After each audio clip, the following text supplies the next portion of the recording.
the main scene of Moses and God's most memorable experience. The principal scene of discussion with Moses begins like this. He made a fire on a fir tree. The fire is consuming on the fir tree. This fir tree is a typical tree in the wild. It's an acacia tree, yet it seems to be a thistle tree. Moses took a gander at the fire consuming. The fire was consuming, however the thistle tree was consuming.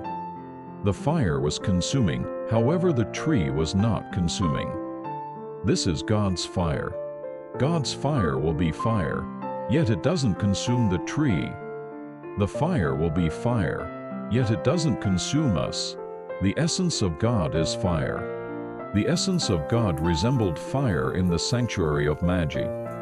The fire resembled a sun, and it resembled a fire to every individual. The essence of God got the fire. Yet, the fire came to us, however we didn't consume. 120 individuals were in a rush in light of the fact that the essence of God's fire fell. This isn't it. At the point when the fire falls, it begins to consume us. Envy, outrage, aggravation, and double-dealing in us. These things begin to consume. I really want to believe that you will be set ablaze by the essence of God. We must be set ablaze by the essence of God to change. It is absolutely impossible to change without being set ablaze by the essence of God, since that is the best way to consume us. However, the fire was on. Yet did the fire bring the fire? No, it's simply something similar. So Moses began to draw nearer. Yet, God told him not to draw any nearer. Draw no nearer. Furthermore, God advised him to remove his shoes, in light of the fact that the spot he was standing was blessed. Assuming you go to where God is calling you, you can't reside in wrongdoing. God covered us with the blood of Christ and let us go. If not, we can't draw near to God, particularly when we are set ablaze by God. This fire is a fire that has no closure. It's a timeless fire. It's called an unconsuming fire. God called us to give us this. In any case, God advised Moses to remove his shoes. What's the significance here to remove your shoes? It means to relinquish you. Relinquish your will, your craving, your considerations, your arrangements, your eagerness. At the point when God calls Moses, remember that He is calling you in your everyday existence. Put forth a valiant effort in the thing you are doing. Accept that God has a reason in that work. Then, at that point, God will meet you. Furthermore, assuming you see something weird on the way, He advises you to focus. Try not to simply take a gander at it and cruise by. He advises you to gradually check it out. After Peter was submersed, he began to gradually check it out.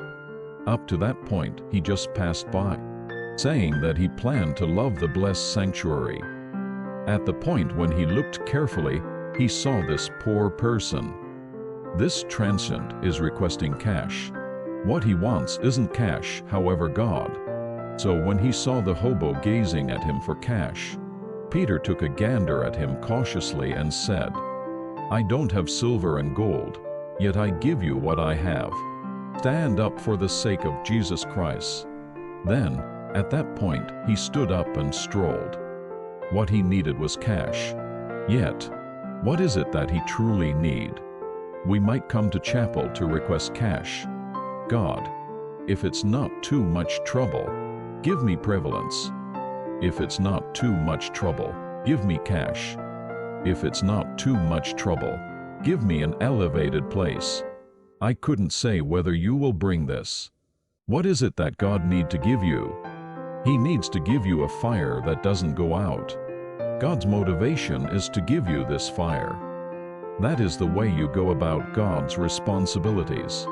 On the off chance that you don't have that, you take care of individuals' responsibilities.